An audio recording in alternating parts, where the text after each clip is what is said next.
Podcast Everyday Hero. Este é o podcast que vais querer ouvir sobre o mundo do trabalho. Procuras emprego? Não sabes como pedir um aumento? Estas e outras dicas quinzenalmente no Podcast Everyday Hero da Randstad Portugal. Olá, sejam bem-vindos ao Podcast Everyday Hero. Hoje vamos falar sobre despedi-me e agora, na verdade sobre dicas para o pós-despedimento e até o fenómeno da Great Resignation. E comigo tenho a Isabel Menezes. A Isabel é Manager da área de Outsourcing. Isabel, muito bem-vinda. Olá, Sofia. Obrigada pelo convite. Isabel, já sabes, primeiro que tudo gostava que te apresentasses a todos os que nos ouvem. Ok. Então, quem é que eu sou? Eu tenho 48 anos, sou casada, tenho 2 filhos, sou licenciada em Psicologia Social e Organizações e estou na Randstad há já muito tempo, há 23 anos. Faz este mês, março, que entrei na altura na NBS, que agora é a Technologies. Entrei como consultora de processos na área das tecnologias da informação. Depois, passado uns anos, passei para Business Manager. Mais tarde fui convidada para a área do outsourcing, onde estou no momento também como Business Manager, portanto aqui da MBU. Tens aqui um leque de experiência. Exatamente, verdade. O que é que eu posso dizer sobre mim a nível profissional? Posso dizer que sou uma pessoa muito focada, muito empenhada nos meus propósitos, mas a nível pessoal sou extremamente distraída. Acho que quem me conhece a nível profissional não faz ideia dos momentos de distração que eu tenho ao longo do meu dia a nível pessoal e que são imensos. Por exemplo, sou daquelas que vai às compras e deixa a carteira em casa e que depois tem que chamar o marido para ir pagar as compras. Sou daquelas que leva os miúdos em dias errados às consultas e chega lá, afinal a consulta ou já passou ou ainda vai acontecer. Sei lá, lembro-me de um fenómeno uma vez que saí de casa, tinha dois pares de botas exatamente iguais no formato, mas umas eram azuis e outras eram pretas. Então imagina o que é que aconteceu, Sofia. Saí de casa com uma bota azul e outra preta. Portanto, e aí fui eu. E alguém depois, entretanto, e não reparei, alguém me disse, então, mas tu já viste como é que saíste de casa? E eu, mas o quê? Olha lá para os pés. Eu, ups, enfim. Portanto, sou daquelas que também nunca sabe onde tem o carro estacionado. Nunca. Todos os dias de manhã vou levar os miúdos à escola e nunca sei onde é que o carro está. E acreditem que uma vez já fui à polícia dizer que me tinham roubado o carro. Nesse dia em particular tinha colocado mesmo numa zona aqui um bocadinho longe porque não havia estacionamento à porta. Portanto, e sou uma pessoa, como os meus filhos dizem, inédita, extremamente distraída. Um deles saiu à mãe, outro nem por isso saiu ao pai, portanto, que também é muito focado a nível pessoal. Não se perdeu tudo. Bem, então para quem te conhece em contexto profissional é uma surpresa. Eu acho que é uma completa surpresa, porque ninguém imagina o que aqui está. Muito bom. Isabel, obrigada. Eu acho que agora a tua equipa vai ouvir isto e vai guardar esta informação. Verdade, na memória, verdade. Voltando aqui então ao tema, a Great Resignation não é novo, não é um fenómeno novo. Também é apelidado de Big Quit, a grande resignação, o grande despedimento. Nós vemos que em Portugal também está presente este fenómeno, já começamos a ver também. Tu sabes do que estou a falar, eu gostava mesmo que explicasses um pouco para quem nos está a ouvir o que é isto de grande resignação. Sofia, sim, é um fenómeno que, apesar de não ser novo, como dizes bem, mas é um fenómeno muito associado também à pandemia. Portanto, surgiu, penso eu, que nos Estados Unidos, há sensivelmente 2 anos atrás, quando a situação da pandemia também começou, não é? E no que é que consiste? Consiste num elevado número de despedimentos voluntários, sobretudo naquelas camadas mais jovens. Portanto, o que estamos a acompanhar em muitos países é que algumas pessoas, proativamente, e algumas delas, mesmo sem terem outro sítio para trabalhar, optam por sair. Como eu estava a dizer, é um fenómeno que de alguma forma tem sido associado à pandemia, o que fez com que muitas pessoas também repensassem aqui o seu estilo de vida e consequentemente também as suas próprias carreiras. Tem-se verificado também aqui em empresas tecnológicas, em empresas na área da saúde, em empregos com uma remuneração mais baixa, o setor da hotelaria, o setor da indústria, que é extremamente complicado de alterar o padrão em termos de regime de trabalho, não é? Porque também é um padrão que requer uma presença contínua. Portanto, o que é que estas pessoas procuram? Procuram essencialmente empregos mais flexíveis, procuram um equilíbrio diferente entre a sua vida pessoal e profissional e obviamente que melhores salários. Mas o ponto do salário hoje em dia não é o foco principal para as pessoas apostarem numa mudança ou ponderarem sequer um despedimento, muitas vezes sem terem ainda uma alternativa. Isso é que é curioso, não é, Isabel?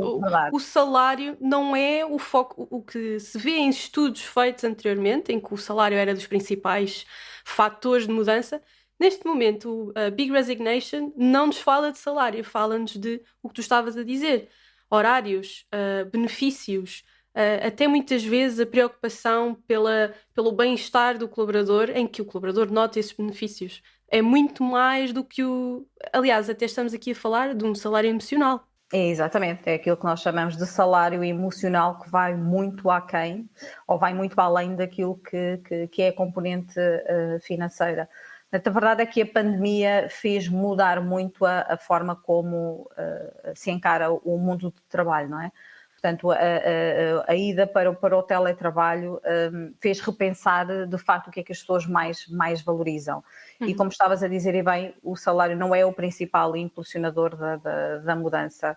A tal flexibilidade e o tal equilíbrio que hoje tanto se fala entre a vida profissional e pessoal é um dos principais aspectos a ter em conta. Mas atenção, há aqui um ponto muito importante, porque que eu queria também introduzir, que é o facto da saúde mental muitas vezes estar camuflada a quem até nos diz que prefere um regime de trabalho mais remoto. Portanto, o facto da pessoa privilegiar que quer trabalhar remotamente não significa que ela, do ponto de vista emocional, esteja preparada para tal. Ou até pode estar numa fase inicial. Mas também há muitos estudos que nos estão a indicar que o facto da pessoa estar também mais isolada condiciona aqui o seu nível psíquico e a sua própria saúde mental. É verdade que nós frequentemente questionamos aos nossos trabalhadores que tipo de modelo é que preza, não é? E cerca de 90% da nossa população diz-nos que quer ou um trabalho mais híbrido ou então mesmo um regime de teletrabalho definitivo. Mas também estamos a acompanhar um nível crescente de problemas mais psíquicos. Muitas baixas psicológicas e a verdade é que as pessoas estão em casa a trabalhar ainda. Nos meus projetos, essencialmente, eu verifico isso. Portanto, a vontade da pessoa não quer dizer que, de facto, seja a melhor alternativa para ela.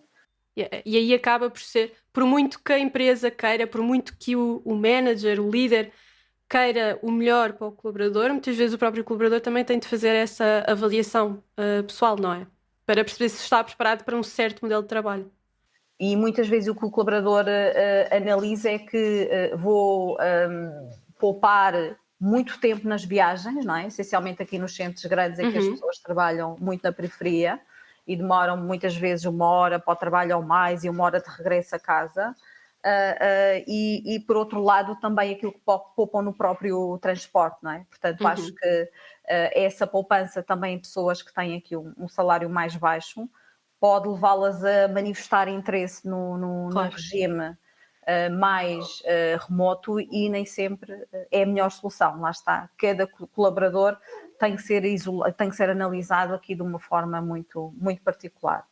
Pronto, e lá está, com o regresso aqui ao modelo presencial, a maior parte dos trabalhadores optou por sair das empresas e procurar outro tipo de flexibilidade, pois de facto não querem voltar ao modelo tradicional. Claro. É agora, vou mudar de emprego. A Randstad Portugal tem a tua próxima oportunidade. Vê as nossas ofertas em www.randstad.pt e acompanha as nossas redes sociais com dicas de procura de emprego e gestão de carreira. Gostava de fazer aqui um bocadinho um exemplo para perceber o que é que podemos fazer depois de nos demitirmos. Vamos imaginar que eu me despedi porque a minha empresa onde eu estava não me dava as condições que eu procurava. Eu posso ser uma das pessoas que faz parte também da Big Resignation, queria aqui um modelo de trabalho diferente, a minha chefia não me dava e, portanto, despedi-me. O que é que eu devo fazer agora? Olha, eu acho que em primeiro lugar a pessoa deve de facto perceber o que é que de facto quer e o que é que valoriza mais. E quando direciona a sua procura, tentar perceber se um eventual novo projeto lhe consegue de facto oferecer aquilo que procura, não é? Para não ter que voltar novamente ao ponto de partida e de facto até poder envolver-se aqui num projeto que depois de facto não seja o que na realidade ambicionava. O que é que a pessoa deve fazer? Vai ter que analisar também as ofertas de trabalho e verificar quais também se adequam aqui às suas reais necessidades. Tem que procurar ativamente uma análise do mercado, portanto as empresas também se estão a posicionar aqui para fazer face a esta Great Resignation, não é? E algumas também promovem aquilo que estão a fazer ou nos seus sites ou em sites de emprego ou mesmo nas redes sociais. Estar atento, ver como é que o mercado se está a posicionar e depois também investir em si próprio, não é? Poder investir e dar a conhecer-se também nas suas redes, nas redes sociais, onde, por exemplo, pode dar as redes sociais profissionais, onde pode, por exemplo, escrever um artigo de opinião sobre este tema em concreto, não é? E também, ao fim e ao cabo, que benefícios é que acha que pode trazer para si e para os outros um modelo mais remoto ou mais híbrido. E vemos essa tendência, não é, Isabel? Cada vez mais as pessoas partilham... Mais essa tendência, cada vez mais as pessoas partilham as suas opiniões, partilham os seus testemunhos, escrevem vários artigos sobre estes temas e é uma forma também de se darem a conhecer para depois as empresas também perceberem que tipo de perfil é que podem proativamente também procurar. Sim. Eu acho que o que acabas aqui por dizer é, primeiro que tudo, uma fase de introspeção. O que é que eu quero a partir de agora? O que é que eu quero mesmo? Será que o que eu quero mesmo é mesmo o melhor para mim? Porque é aquilo que eu estava a dizer, eu posso querer por uma questão financeira ou uma questão de poupança de tempo ou lá está aquela questão de flexibilidade, mas será que depois a minha parte psicológica acompanha de facto aquilo que eu acho que inicialmente é o melhor e mais tarde percebo que estou deprimido ou que preciso de um contacto mais próximo com alguém diariamente, não é? E não só de uma forma remota, porque o contacto presencial para mim também é extremamente importante, não é? Claro que todos nos temos que adaptar a estas tendências de mercado, mas há sempre a parte social e humana que nunca pode ser descurada. Claro que sim. Eu acho que estes primeiros passos que tu referiste é um bom ponto de partida depois deste despedimento. Como é que eu, depois desta introspecção, partilha pessoal, trabalhar até na minha marca pessoal, que é basicamente também o que estamos aqui a falar, como é que eu depois, numa fase de procura, estou novamente à procura de um emprego, como é que eu otimizo a procura de emprego para que tenha exatamente o que eu procuro, os horários, os modelos de trabalho, os benefícios? Como é que eu consigo filtrar no meio de 1000 ofertas de trabalho esta procura?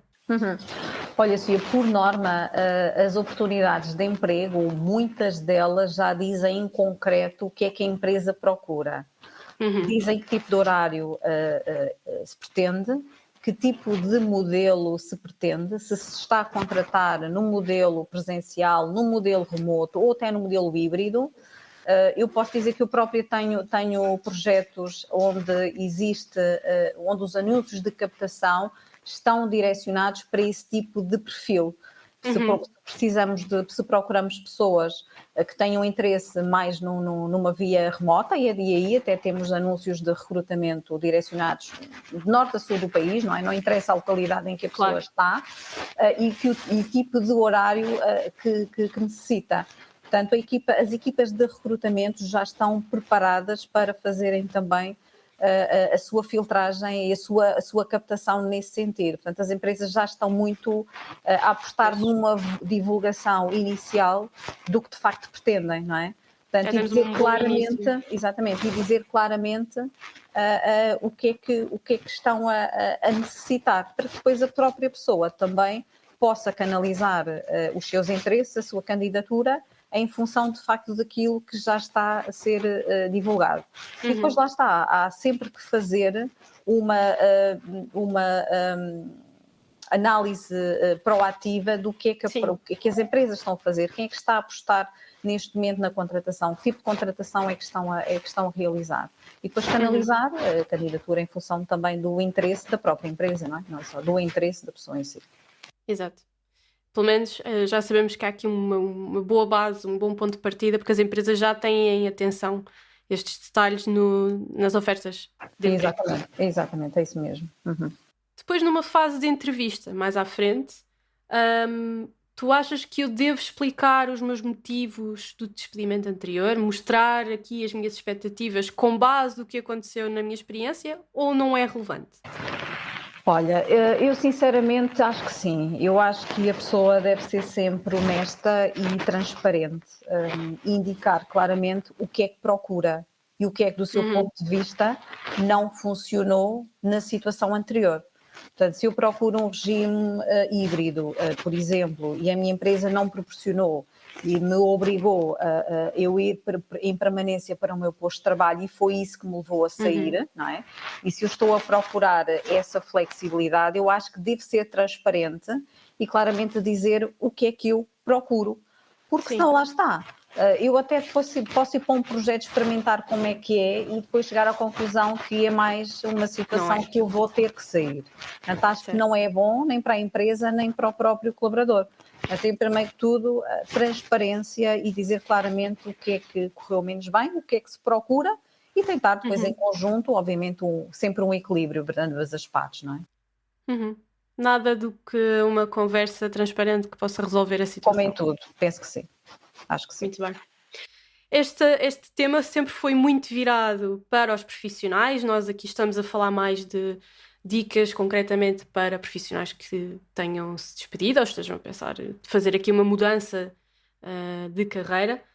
Mas tenho aqui uma última pergunta para ti, que é virado completamente para as empresas. Porque este tema acaba por impactar todos os pilares que nós conhecemos até agora de atração e retenção de talento. Portanto, gostava que terminasses com um conselho que tenhas para as empresas para se adaptarem a esta Big Resignation e acabar por também não serem impactadas por este fenómeno. Lá está, nada é igual ao que era há 2 anos atrás, não é? Tudo mudou drasticamente. E as empresas, o que é que devem fazer, no meu entender? Devem mapear todos os seus talentos, devem conhecer cada um dos seus trabalhadores ao pormenor, saber de facto o que é que prezam, o que é que valorizam mais. Cada colaborador tem a sua opinião, tem os seus interesses. E se a empresa, se o colaborador, por um lado, se tem que adaptar também às necessidades da empresa, a empresa também tem que se adaptar aos interesses de cada colaborador em particular. Obviamente tentando depois, na medida do possível, encontrar sempre um ponto de equilíbrio para benefício de ambos, não é? Portanto, há que criar projetos de retenção transformacionais dos seus talentos. Os projetos de retenção que existiam há 2 anos, com certeza que não são os projetos de retenção que existem, que são os mesmos praticados à data, não é? Tem que existir aqui uma visão transformacionista de como é que vamos reter os nossos colaboradores, portanto os nossos trabalhadores, nesta nova realidade. E depois as pessoas também têm que se sentir muito comprometidas com os seus projetos, com os projetos que têm em curso, têm que saber de facto qual é que é o seu propósito. E muitas vezes as pessoas não sabem isso, não é? Não sabem em concreto, estão num projeto, mas não sabem em concreto se o projeto está a correr bem, se não está a correr bem, ou para o que é que são chamados, qual é a finalidade do mesmo. Não existe o tal sentido de pertença, nem de missão, nem de propósito, que eu acho que é fundamental. E depois, no final, obviamente, tem que existir sempre um feedback contínuo e construtivo, tem que existir sempre o reconhecimento pelo trabalho realizado. Portanto, o tal sentido de missão, de engagement, de compromisso, de reconhecimento, que é isso que depois faz a diferença entre reter os talentos e acabar por deixá-los por ir muitas vezes para o mercado. Claro. Isabela, acho que foi o conselho mesmo para fechar este episódio. Obrigada por teres estado a falar comigo sobre isto. Acho que saímos daqui com boas dicas para quem esteja a pensar fazer esta alteração. E obrigada também a quem nos tem estado a ouvir. Já sabem que temos episódios novos 2 vezes por mês e podem nos acompanhar nas redes sociais, Facebook, Instagram, LinkedIn. E temos a nossa rubrica segundas-feiras, é um bom dia para trabalhar na RFM. Obrigada e até lá.